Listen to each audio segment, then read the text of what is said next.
Olá, boa noite a todos, a todas que estão aqui nos assistindo. Estamos aqui de volta para mais um grupo de bate-papos, né, de entrevistas, de lives que a gente faz. Ano passado, em 2021, fiz um bloco de 10 lives, né, do projeto Sobre Tudo e Todas as Coisas, e falamos, né, sobre carnaval, folclore, sobre vinho, cerveja, falamos sobre cantos e pássaros, né? Falamos sobre várias coisas, sobre a arte do teatro. Né? Foi um grupo de ideias que está aí gravado aí no meu canal aí do YouTube, se vocês têm aí para vocês assistirem. Né? E agora nós estamos iniciando 2022 com uma série de alguns bate-papos, conversas com amigos, com pessoas que eu conheço, formadores de opinião, pessoas que têm algo a contribuir, né?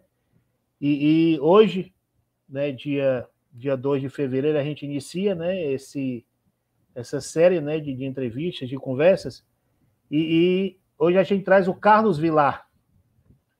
Carlos, ele é psicólogo clínico, especialista em psicoterapia cognitiva, pelo Instituto de Terapia Cognitiva, ITC, em São Paulo. É sócio-diretor do Instituto Hispano-Americano de Psicoterapia e Desenvolvimento, membro associado da Associação Brasileira de Psicoterapia Cognitiva e membro da Associação Brasileira do Enneagrama, a IA Brasil.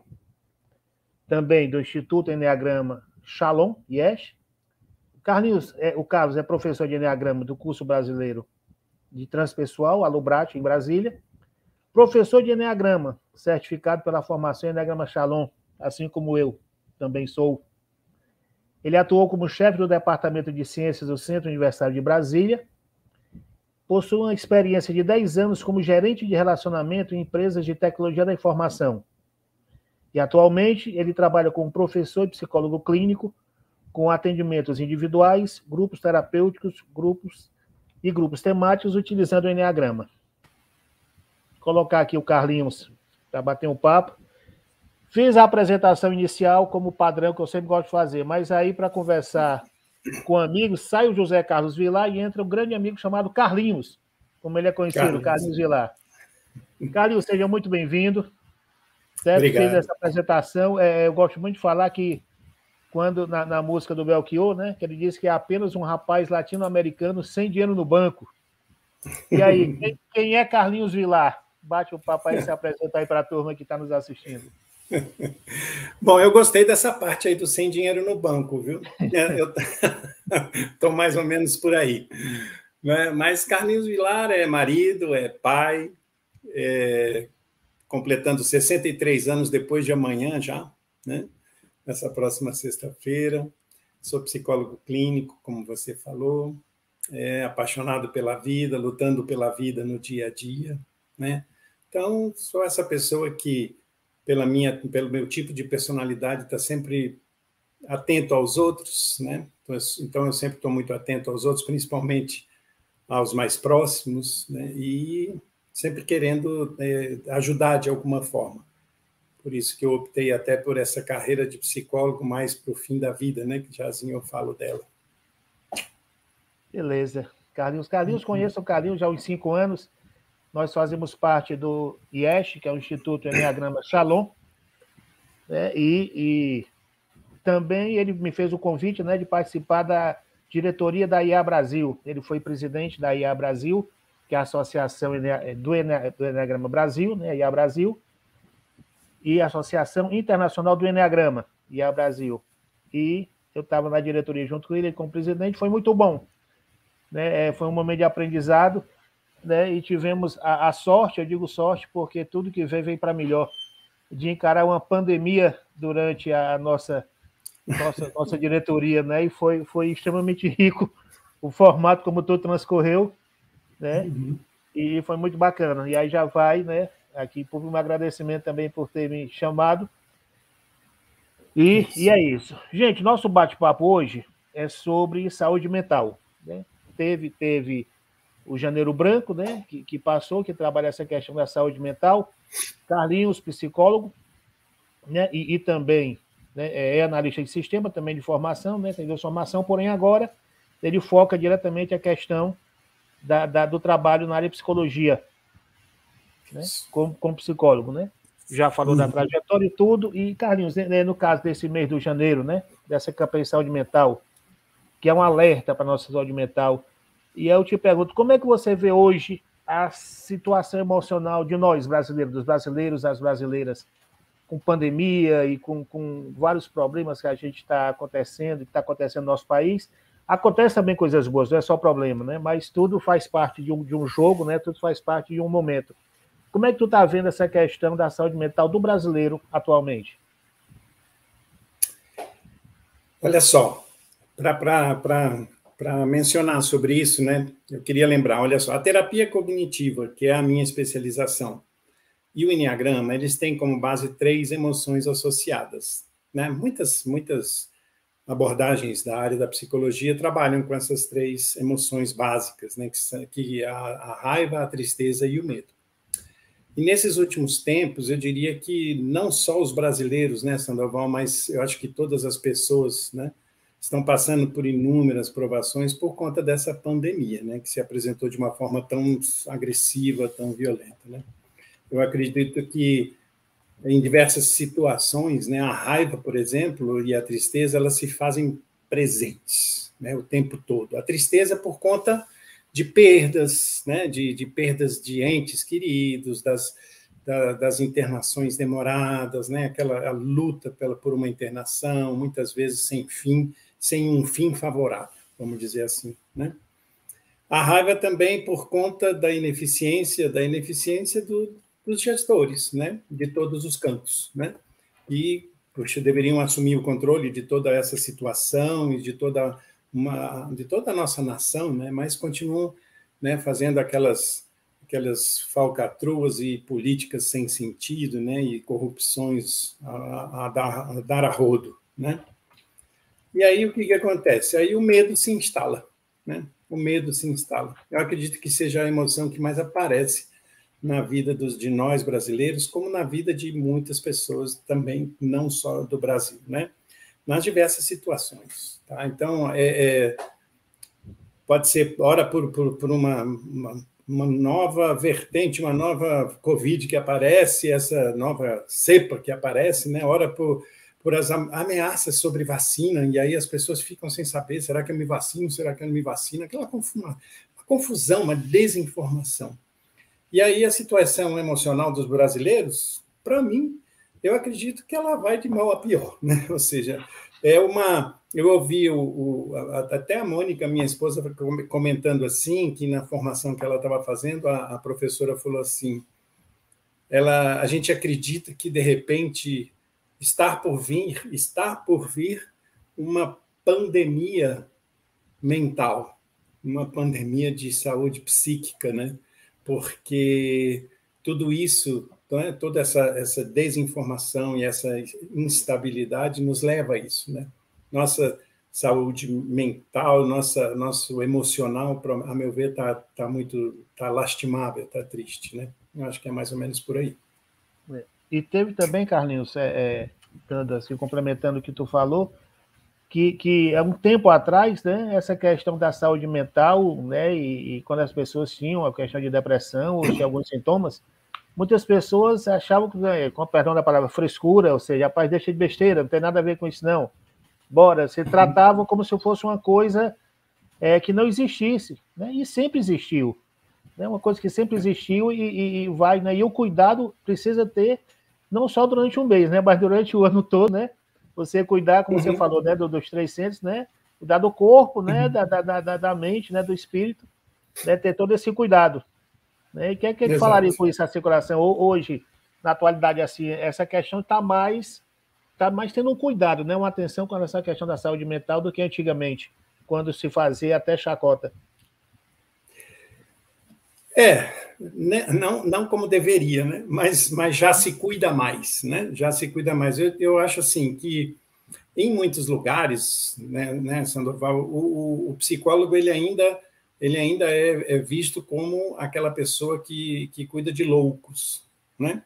O psiquiatra então nem se fale, tá? Então faz parte, sabe de quê? Eu acredito que faz muito parte da cultura machista do brasileiro. né? O homem brasileiro, logicamente não são todos, né? Mas uma grande parte dos homens são muito machistas, né? Daquela coisa do... Eu me lembro demais, não pode nem chorar, né? Nossa, já pensou? Um homem não pode chorar. Quanto mais precisar de um psicólogo, né? E tudo isso eu acredito que vai sendo colocado para baixo dos panos, né? Ou seja, as emoções não sentidas, né? A vida não vivida, vai tudo para baixo dos panos. E esse abaixo dos panos, para mim, ele acaba saindo até como maus tratos dentro da própria família, né?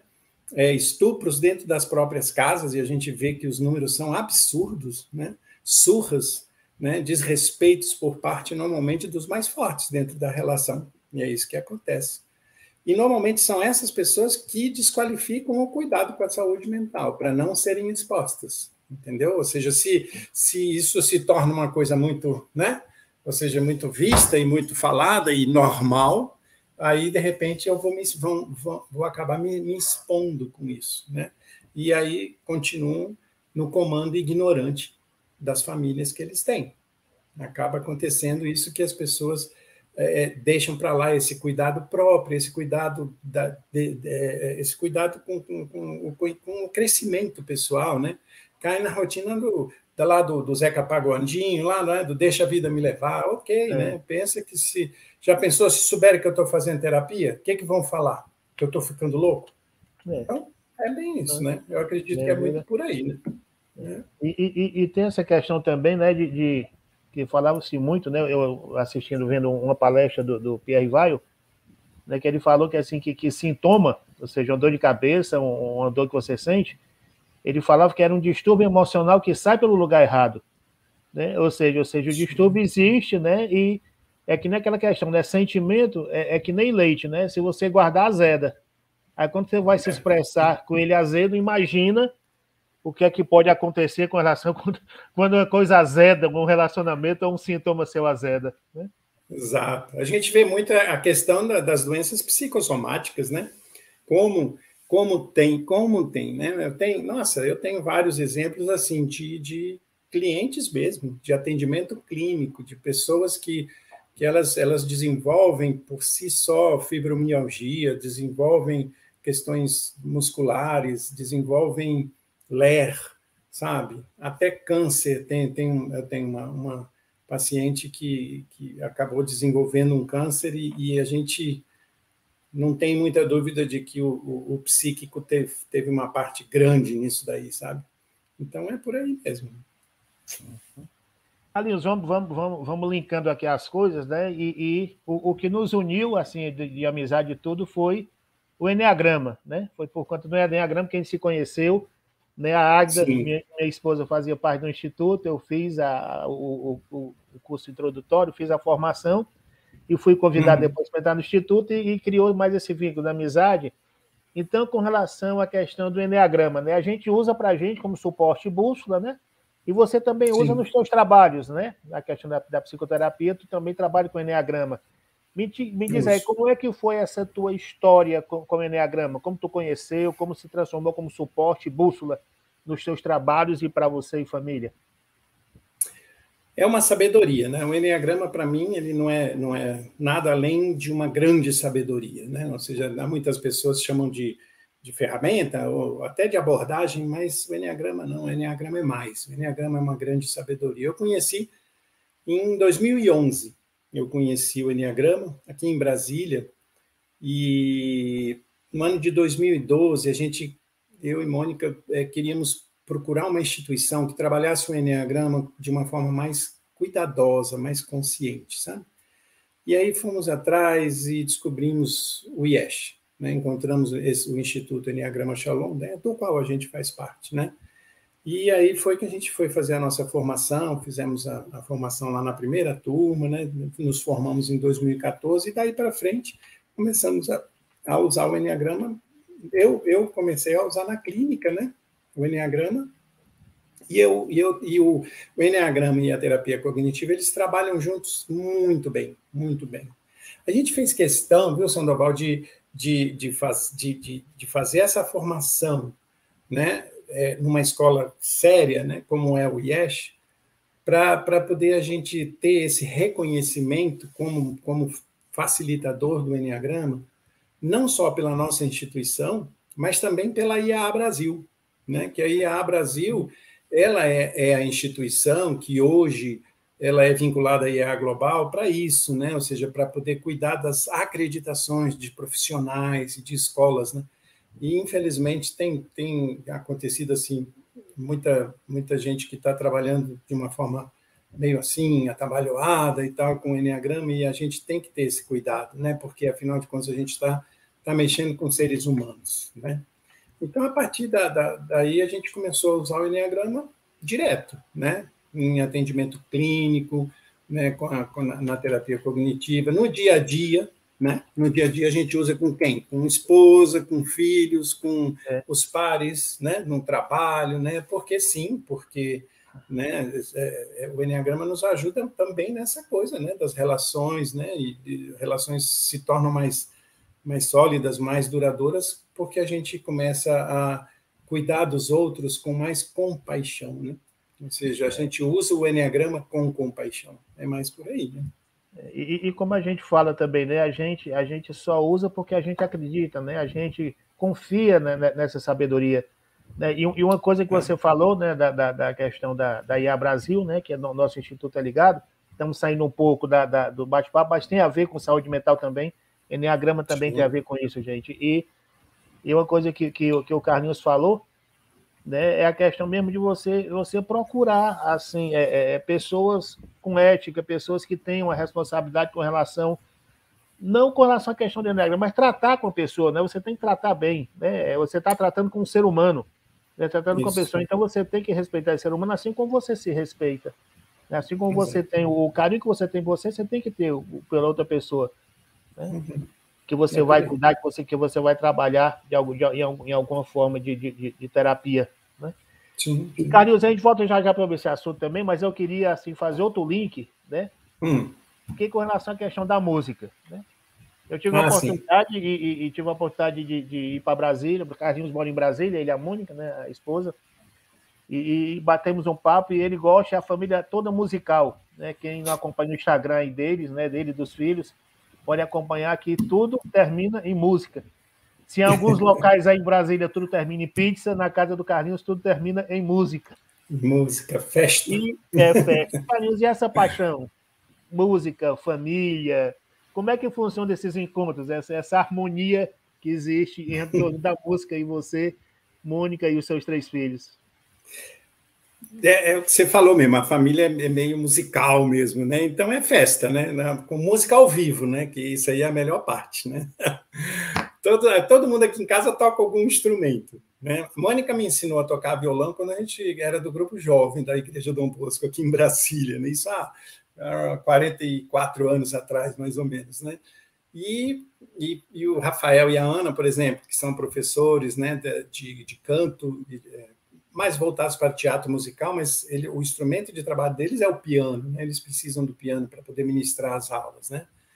O Felipe, que é o que mora aqui em Brasília, toca violão, cavaquinho, ukulele, que você pôr na mão dele, ele toca, né? Então, é um pandeiro, o que for, né? Ele toca tudo. E todo mundo canta muito bem. Os meninos cantam bem demais. Nossa Senhora, eles têm uma voz maravilhosa, né? E é isso, né? Então, a música, acho que ela vive, né, em nós, né? Eu venho de uma família espanhola, né? E minha mãe também adorava. Ela vivia ouvindo disco, vivia cantando, né? Então, essa coisa da música, ela está entranhada, né, no nosso sangue aqui, né?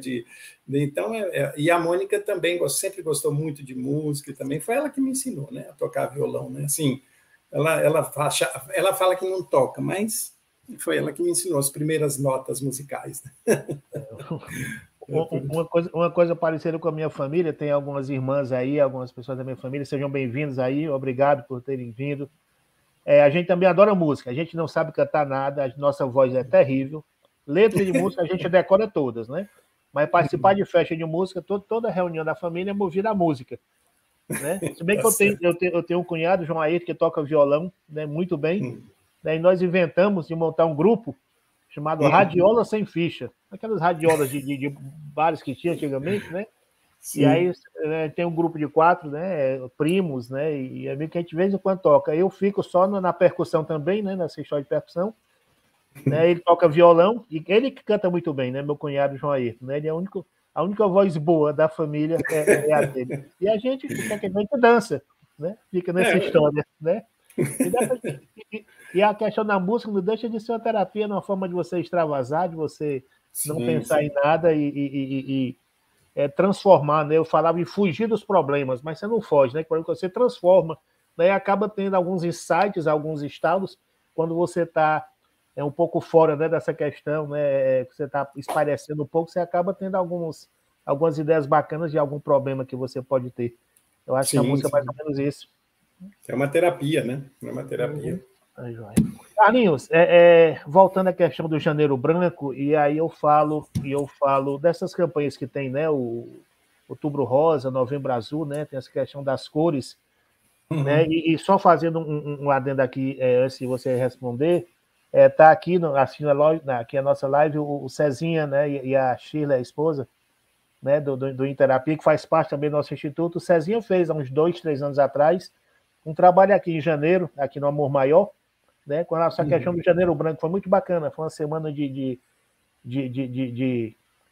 atividades que ele fez, foi muito bacana. César, vamos marcar de novo, o espaço está aqui. Mas voltando a essa questão, o que é que você acha dessas campanhas? Né? Assim, você concorda, acha legal, não acha legal? É uma forma que essas campanhas que existem com relação às cores, né? Essa campanha das cores que eu digo, né? Que cada mês algum tipo de trabalho que é feito. O que é que você acha dessas campanhas? Sim. Sandoval, as campanhas elas são de uma grande utilidade, né? Porque a campanha traz à tona temas que muitas vezes são deixados de lado, né? Então, muitas vezes, porque não fazem parte da cultura, de repente, ou até não são aceitos pela sociedade, uma sociedade que é discriminatória muitas vezes, é uma sociedade que trabalha com algumas campanhas de uma forma até falsa, né? Então, eu acredito que elas são necessárias nesse sentido, né? Para trazer esclarecimento, abrangência, abertura, né? A campanha ela abre a aceitação da diversidade. Eu acredito que é mais ou menos por aí, de uma forma mais amorosa, né? De uma forma mais clara, mais simples. Tá claro, né? As coisas precisam ser ditas e elas precisam ser. Vamos colocar na mesa, né? Vamos colocar na mesa, vamos falar. Então, e a campanha ajuda muito, muito nisso, né? Ajuda a que a gente tenha acesso a diversas opiniões, né? Até nós, qualquer pessoa que muitas vezes a gente acha, eu já entendo tudo sobre isso, né? Eu já sei disso, e muitas vezes a gente não sabe, não. Né? Muitas vezes a gente vê assim a coisa do racismo, como é mal interpretada, como a gente nem imagina, né, o mal que muitas vezes uma pequena frase, uma pequena colocação pode fazer na vida de uma pessoa, né? Então as campanhas são assim, elas elucidam, elas esclarecem, elas apresentam, e elas apresentam de uma maneira ampla, abrangente, doa quem doer, está lá, né? E para mim é crescimento, para mim é válida, qualquer uma que abra, né, que abra discussão, que abra espaço, para mim é muito válido. E uma coisa também que tem que ser visto, tem que ser falado, né? Nós tivemos agora, né, uma semana atrás, né, uma questão no Rio de Janeiro, né, um cara do Congo, né, que foi espancado até a morte, né, porque foi atrás dos seus direitos, né? E a questão de ele é negro, né? É o negro, então tem essa questão de você se você não mostrar, se você não falar, se você esconder, a gente jamais ia saber que isso teria acontecido. E acontece diariamente, né? A questão da violência contra a mulher, como aconteceu também, que a questão do jogador de futebol conhecido aí, não sei, a gente já está na mídia, e eu vi, né, uma entrevista na televisão, né, de um psicanalista falando que, gente, tem que ser falado, porque se dói, se ele está sendo colocado na mídia, pior é quem sofreu. Né? Dói mais em quem sofreu, né? Porque a pessoa está esquecida, né? Está lá, então tem que ser falado, tem que ser mostrado. Né? como forma de coibir essas coisas. Né? Com certeza. Com certeza. E uma coisa que a gente falou também, Carlinhos, mas eu queria que tu ampliasse mais a questão desses tabus, né? Dos tabus dos cuidados contra a saúde mental, né? Ainda existem medos e vergonha de procurar ajuda, você falou essa questão da vergonha. E como é que a gente faz, Carlinhos, para tirar essa vergonha, para tu que conversa já tem os teus, as pessoas que você atende, que você busca, né? Tu ajuda, mais ou menos como é, não precisa dizer como é a conversa, óbvio, né, que é a conversa mas aí como é que funciona essa questão desses tabus? Como quebrar esses tabus? É bem complicado, bem difícil, né, você conseguir quebrar um tabu, né? Tabu é tabu, né? E o tabu ele vem de uma sociedade, ele vem é igual ditado popular. Né? O ditado popular ele vira popular porque muita gente repete, né? O tabu é desse jeito, né? Ou seja, começa muita gente a falar alguma coisa e aí ele é criado, né? E é a questão sabe como é que você consegue quebrar isso daí quando dói só. Aí a pessoa consegue quebrar o tabu dela, sabe? Porque quando a dor emocional pega, a pessoa fala assim, cara, o que eu faço? Eu estou precisando de alguém que me ajude numa determinada situação. Vou te dar um exemplo, tá? Eu atendo várias pessoas, né? E eu atendi uma certa vez uma pessoa que tinha... Ele perdeu... A mulher mandou embora de casa. Né? Vai-se embora. Não quero mais você aqui, por conta da bebida, sabe? A mulher não aceitava mais, e ele teve que sair de casa mesmo, foi uma briga e tal, e ele saiu de casa.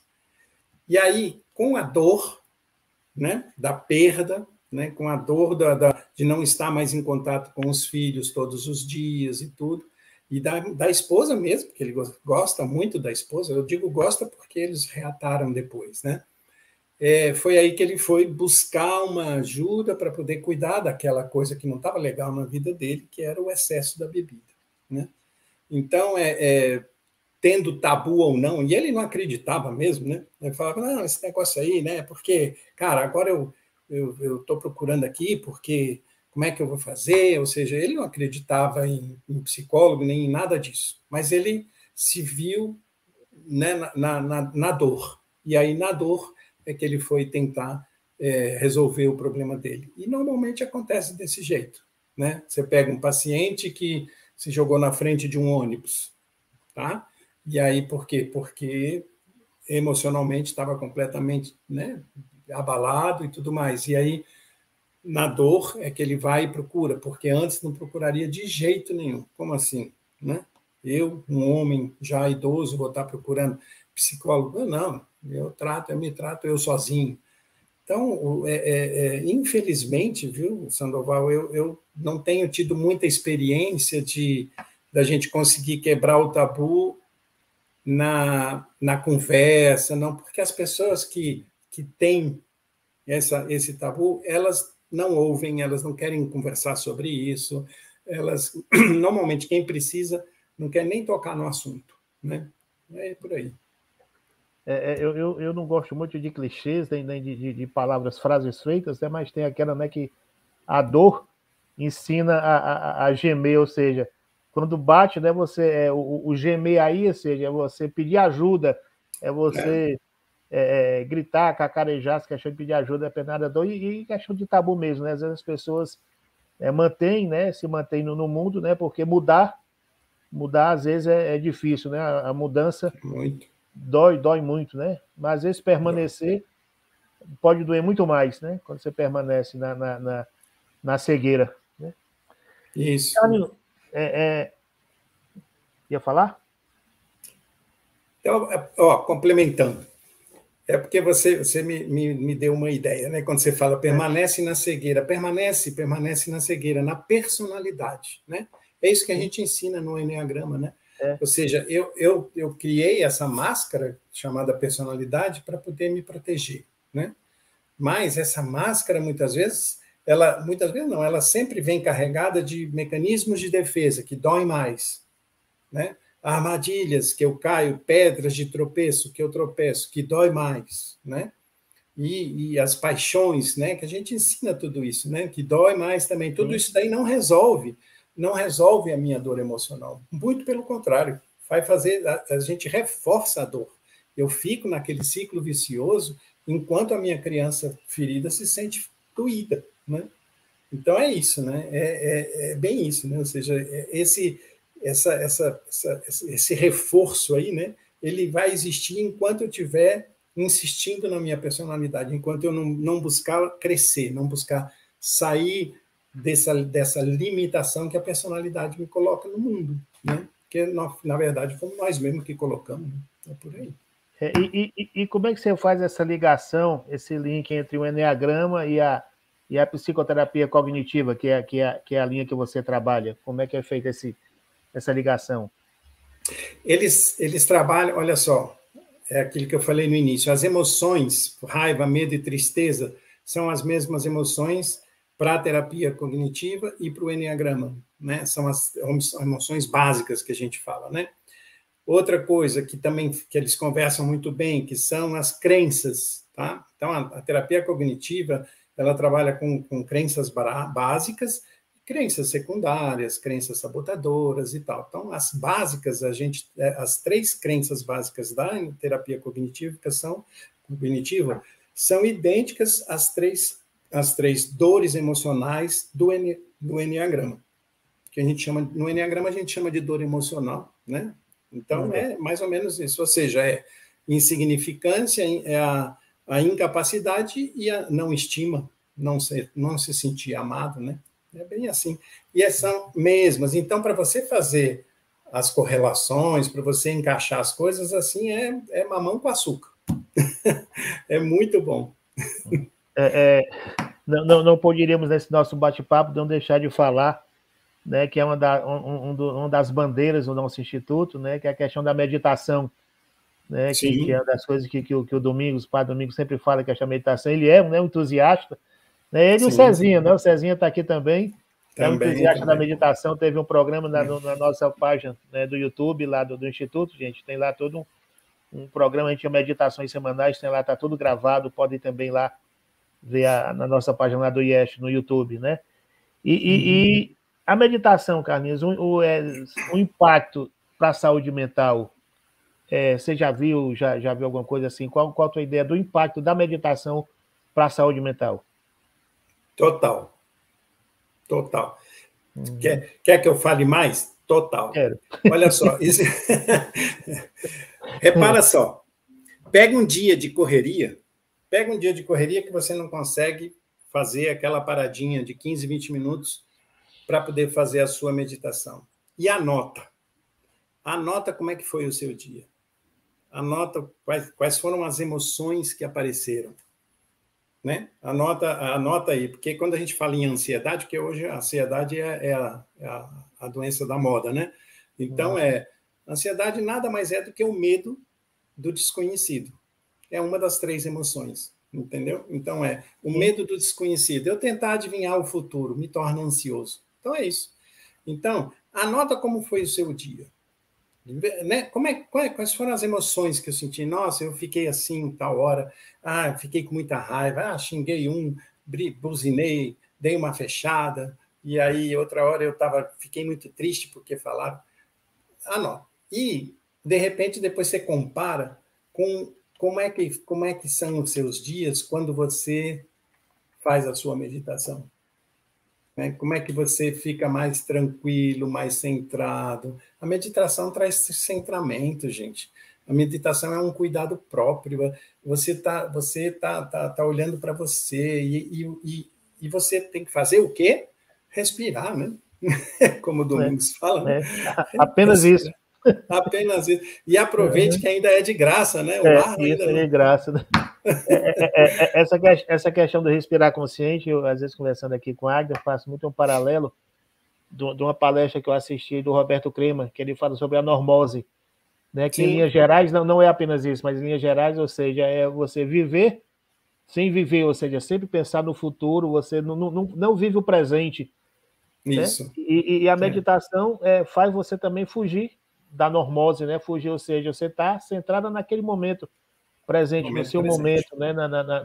Naquela ideia, um momento seu que você se dá o direito de não pensar em nada, não fazer nada, apenas respirar de forma consciente. E deixa de ser uma fuga da normose, né? Que é a ansiedade, né? Do momento, eu acho que é uma dos problemas, né? Da sociedade, essa questão de você querer pensar sempre no futuro e acaba ficando pessoas normóticas.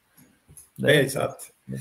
São os males do século, né, que a gente fala, né? A ansiedade, que é a coisa da adivinhação do futuro. Ou seja, eu estou sempre nos erros cognitivos do e se, será que, pode ser que... Ou seja, eu estou sempre me reportando para uma coisa que não aconteceu e eu não sei se vai acontecer. Isso aí, logicamente, me traz ansiedade, né? Os outros erros cognitivos, né? Tem alguns erros cognitivos que te levam para o passado. Né, que são aqueles, eu poderia ter feito isso, eu deveria, poderia, deveria, ou seja, então, e aí vão te trazer o quê? Se é passado, meu amigo, você não tem mais o que fazer, o máximo que eles vão te trazer é uma tristeza muito grande, né, porque não foi, não fez, não deu. E aí estão os dois males do século, né, a tristeza, que num grau muito forte acaba gerando uma grande depressão, e a ansiedade, né, que é o do futuro. Tá? Então, são esses dois males, depressão e ansiedade. E o momento presente, ninguém vive. Né? Ou seja, eu não tenho tempo. Né? Eu estou sempre preocupado, cobrando o que passou, pensando no futuro e o meu momento presente.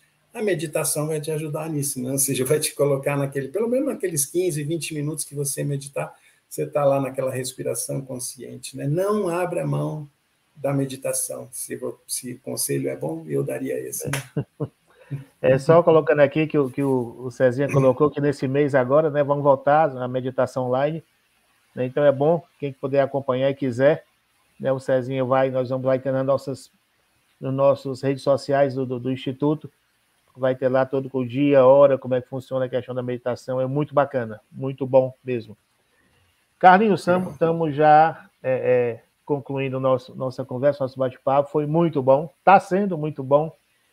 Agradeço também a você ter aceito esse bate-papo, participar dessa live, né? E aí eu queria antes de tu dar tuas palavras finais, eu queria dizer que o próximo encontro, né, vai ser daqui a 15 dias, vai ser com um primo. Meu primo, ele é psiquiatra, mora em São Paulo, e vamos fazer o lançamento do livro dele. É o segundo livro que ele escreve, Perdoem Meus Eus. Está aqui o livro, esse livrinho aqui. Nós vamos fazer o lançamento aqui, é muito bacana esse livro. São crônicas rápidas que ele juntou, que ele sempre bota muitas crônicas no Facebook dele, e aí juntou essas coisas, é muito legal, muito bacana. Então vai ser com o Michel, né? O Michel Vieira, que é meu primo, vamos conversar, né? E antes da linha tem o Ricardo Valentim, nosso amigo lá de Portugal, olha aí, assistindo. E ele fala, e viver somente o presente sem ter passado e sem preparar o futuro, não prejudica? É uma pergunta que ele faz. Sim. Viver somente o presente, né? sem ter passado e sem preparar o futuro, não prejudica? Olha só, uma coisa, viu, Ricardo, né? O Ricardo, o Ricardo. Tá. Olha só, o passado ele nos ensina a não cair no mesmo buraco, viu, Ricardo? Então, eu trago do passado ensinamentos para o meu crescimento, tá? Não adianta eu trazer do meu passado tristezas por coisas que eu deixei de fazer ou deveria ter feito. É nesse sentido. E planejar o futuro é maravilhoso. Planeje o seu futuro, sim, né? Para você ter uma estrutura legal, saber o que você vai fazer amanhã, na próxima semana, quais são as suas metas, seus objetivos, isso tudo é muito importante. A cognitiva trabalha direto com metas e objetivos. Agora, não tente adivinhar o futuro. Quando a gente fala de futuro, a gente fala assim das adivinhações, dos ICs, do será que, porque a adivinhação só vai te trazer ansiedade. Agora, se você sabe adivinhar o futuro, aí depois, viu, Ricardo, passa para a gente os números aí da Mega Sena que eu quero jogar também junto contigo. Opa, vamos nós. Carlinhos, eu acho que como consideração final, acho que você conseguiu concluir que essa questão dessa pergunta do Ricardo foi muito bacana. Ou você queria falar mais alguma coisa? Cara, eu diria assim, só que a gente não tenha receio nenhum de procurar um terapeuta, de procurar um psicólogo, alguém que possa te ajudar, né? Não, numa hora, já ter alguém com quem conversar, sabe por quê? Porque pode chegar uma hora que realmente aí você vai ter que tomar um remedinho, ir num psiquiatra, tomar um remédio, porque para poder arrumar a sua saúde mental. E os remédios são muito bons e são necessários, tá? Mas se a gente cuida, né, de nós mesmos, se a gente fica atento, abre a nossa percepção para nós mesmos, aí muitas vezes a cura pelo diálogo, ela passa a ser a melhor solução. Não é invasiva, né? E aí ela passa a ser uma grande solução. Terapia, gente, ela ajuda no nosso autoconhecimento. E a consequência maravilhosa de a gente se conhecer é a nossa autotransformação, né? Então é por aí. Tranquilo. Carlinhos, muito obrigado por ter participado aqui, que aceita esse chamado. Obrigado a todos que assistiram aí no canal do YouTube. Divulguem, turma, divulguem, chame. A ideia é sempre estar trazendo alguma pessoa, alguma conversa, algum assunto nesse projeto sobre tudo e todas as coisas. Certo? Muito obrigado. Fiquem em paz e, como eu falei, só fazer um encerramento. Carlinhos, continua na sala, a gente conversa já, tá? Só para dizer que no dia 15, né? Dia 15 o Michel está aqui, o Michel Vieira está aqui. No dia 15 nós vamos bater um papo, né? Ele é psiquiatra, nós vamos conversar sobre psiquiatria, sobre alguns assuntos, mas o principal é esse livro, né? Que ele lançou esse ano, Perdoem Meus Eus. É um livro de crônicas muito bacana, muito legal, e a gente vai falar sobre o livro, vamos fazer um lançamento aqui desse livro do Michel. Muito obrigado a todos vocês que assistiram. Uma excelente noite para vocês, uma excelente semana e até a próxima, dia 15. Fiquem em paz.